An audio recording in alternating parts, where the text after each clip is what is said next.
श्रावक। पीसी जैन साहब श्रावक, साधु बनेगा तो 2-3 भवों में वो निर्माण करेगा ही करेगा प्राप्त, पर श्रावक भी अगर समाधि संलेखना विधि पूर्वक करता है तो भी वह 7-8 भवों का उल्लंघन नहीं करता। ये आगम प्रमाण से सिद्ध है। पर महाराज हम श्रावक बने तब ना, हम अभी श्रावक कितने हैं और कितने नहीं हैं स्वयं ही टटोल कर देख लेना।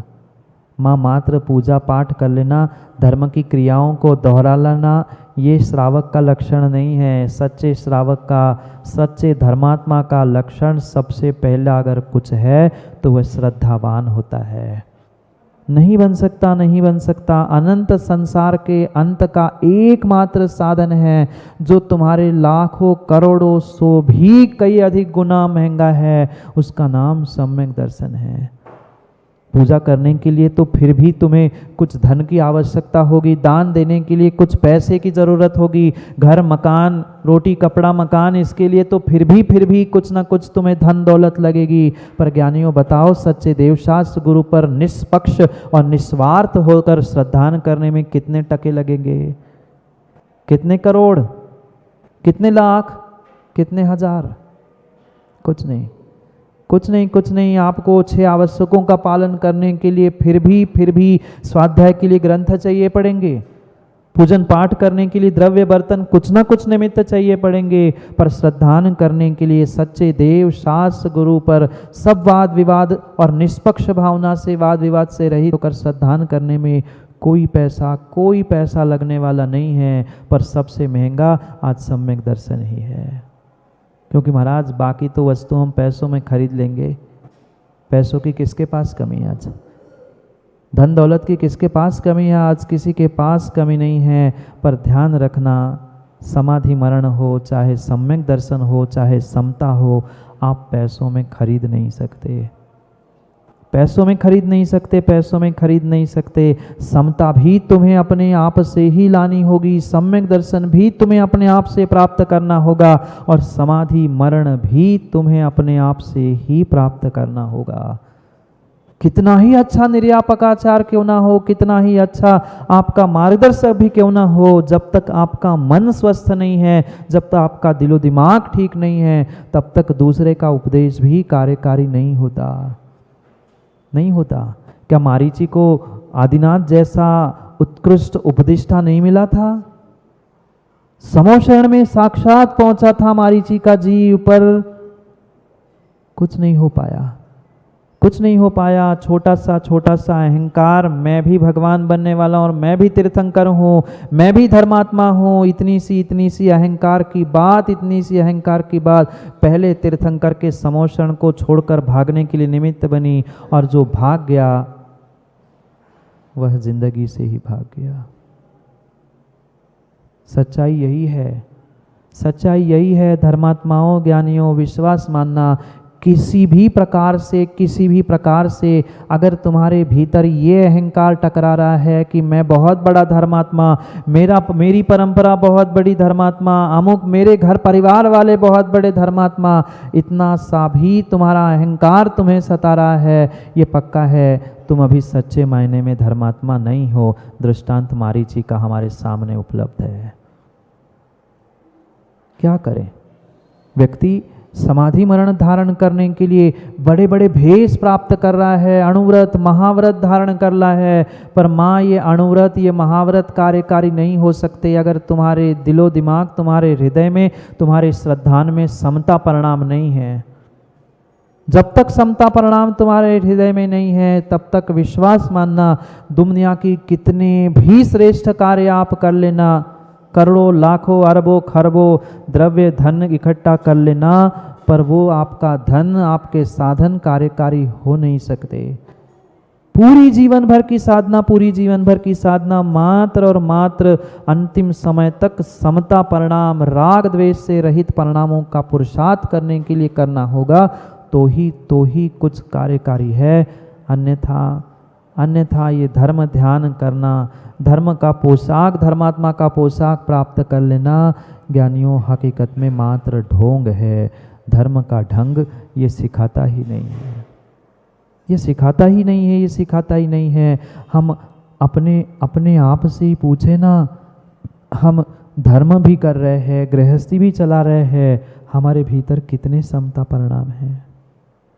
थोड़ा सा कुछ हो जाता है, थोड़ा सा कुछ हो जाता है तो ऐसे परिणाम ऊपर नीचे हो जाते हैं।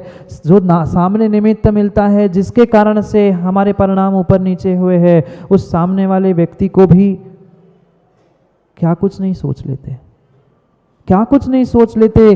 गृहस्थी की तो ठीक है, फिर भी एक क्षण में समझ में आता है। मंदिर में भी आकर आपके मन की नहीं होती है, आपके मन का स्थान नहीं मिलता है। सही सही बताना नरेंद्र जी, कैसे भाव होते हैं, कैसे भाव होते हैं। हम रोज यहाँ खड़े होकर पूजा करते हैं और माना कि कोई नया व्यक्ति आकर आपके स्थान पर खड़ा हो गया, पूजा कर पाओगे? नहीं। भले ही कहने के लिए कर लेंगे, अब आए हैं सो कर भी लेंगे, पर मन बार बार वही लगेगा, अरे यार ये जाए तो कल से नहीं आए, कल उसके 5 मिनट पहले आऊँगा। हमें भगवान नहीं दिख रहा है। क्या दिख रहा है सौरभ? मेरी जगह दिख रही है, मुझे स्थान दिख रहा है। हम पूजन कर रहे हैं कि राग द्वेष करते हुए कर्म बंध कर रहे हैं? जहाँ खड़े हैं वहीं से हम भगवान को देखें। और मैं तो कहता हूँ भगवान दिखे ना दिखे, भगवान को तो मैं दिख रहा था, पर मुझे अपने ही स्थान पे बैठना है, मुझे अपनी ही टेबल चाहिए, वही जिनवाणी चाहिए, वही चटाई चाहिए। ऐसा नहीं होता ना माँ। धोखे से कोई आपकी जिनवाणी दूसरा ले ले, जब तक उसकी पूजा पूरी नहीं होती तब तक रुके रहेंगे और कोसते रहेंगे, अरे यार कल तो मैं छुपा के जाऊंगा। उस पुण्य मिल गया, पुण्य के लोभ में, पुण्य के लोभ में, पुण्य के लोभ में ज्ञानियों आप पाप कर रहे हो, और बहुत बड़ा पाप, बहुत बड़ा पाप कर रहे हो। मत करो अपनी विडंबना, मत करो अपनी विडंबना, मत करो अपनी विडंबना। मात्र और मात्र समाधि हो जाए, समाधि हो जाए, समाधि हो जाए, इतना कहने से किसी की भी समाधि होने वाली नहीं है, किसी का समाधि मरण होने वाला नहीं है। हम अपने परिणामों को भी तो संभालने का प्रयास करें। हम किस कदर निमित्तों को लेकर प्रभावित होते हैं। कुछ मिनटों का निमित्त उपस्थित होता है और हमारे कुछ घंटे, और कुछ घंटे नहीं, कुछ साल यूं ही निकल जाते, नहीं जाते, जाते हैं। कई बार हमें याद आता है, वो व्यक्ति सामने दिखे ना दिखे, वो स्थान सामने आए ना आए, पर रह रह के वही व्यक्ति हमें याद आता है, पुनः वही निमित्त याद आता, अरे यार उसने ऐसा कहा था, उसने ऐसा किया था। अरे उसने तो काम अपना बिगाड़ ही लिया था भाई साहब, तुम अपना क्यों बिगाड़ कर रहे हो?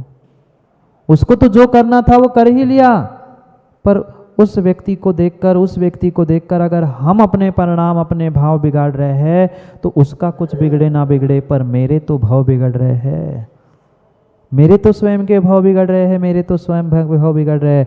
हम अपने भावों के बारे में, अपने परिणामों के बारे में, अपने भावों के बारे में सोचे।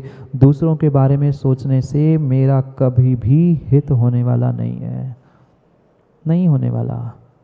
और यही जीने की कला मरने की कला तक ले जाएगी, और मरने की कला ही हमें जन्म जरा मृत्यु के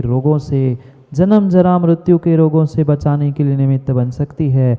अन्य कोई साधना नहीं है, अन्य कोई साधना नहीं है। जो सम्यक दर्शन, सम्यक ज्ञान, सम्यक चारित्र भी कहा है, 4 प्रकार की आराधनाएं भी कही है, सम्यक ज्ञान, सम्यक दर्शन, सम्यक चारित्र और सम्यक तप। ये मात्र और मात्र इस पंडित मरण या पंडित मरण तक ले जाने के लिए ही कही है।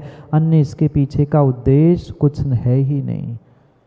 पर व्यक्ति यही सोचता है कि मैंने आराधनाएं प्राप्त कर ली, रत्नत्रय प्राप्त कर लिया, देश व्रत प्राप्त कर लिए, हमने धर्मात्मा का भेष प्राप्त कर लिया, अब तो मेरा काम हो ही जाएगा। नहीं है जरूरी, नहीं है जरूरी, नहीं है जरूरी। सबसे अधिक अगर कुछ जरूरी है तो भावों की विशुद्धि जरूरी है। परिणामों की समता बहुत आवश्यक है, और परिणामों की समता नहीं है, भावों की विशुद्धि नहीं है, तुम सैकड़ों पूजा, सैकड़ों उपवास कर लेना, जो चाहे धर्मात्मा का भेष धारण कर लेना, ज्ञानियों काम बनने वाला नहीं है। काम बनने वाला नहीं है, काम बनने वाला नहीं है। जो धर्मात्मा नहीं था, जो धर्मात्मा नहीं था, वो तो एक आध बार पुरुषार्थ करके वह धर्मात्मा बन के आगे बढ़ सकता है। पर जो धर्मात्मा अपनी नज़रों में एक बार बन चुका है और फिर भी समता, परिणाम और भावों की विशुद्धि को प्राप्त नहीं कर पा रहा है, वो कभी आगे बढ़ ही नहीं सकता, क्योंकि उसने, नरेंद्र जी, ये मान लिया है मैं तो धर्मात्मा हूँ। धर्मात्मा सही मायने में वही है जो प्रत्येक जीवन की क्रियाओं को करते करते जीने का आनंद ले रहा है। प्रत्येक क्रियाओं को करते करते जीने का आनंद ले रहा है, और जीते जीते ही नहीं, मरते मरते भी एक एक क्षण मरने का भी आनंद ले रहा है। हम महाराज जीते जी जीने का आनंद नहीं ले पा रहे, मरने की क्या बात है। मरने का तो नाम ही सुन के हम डर जाते हैं।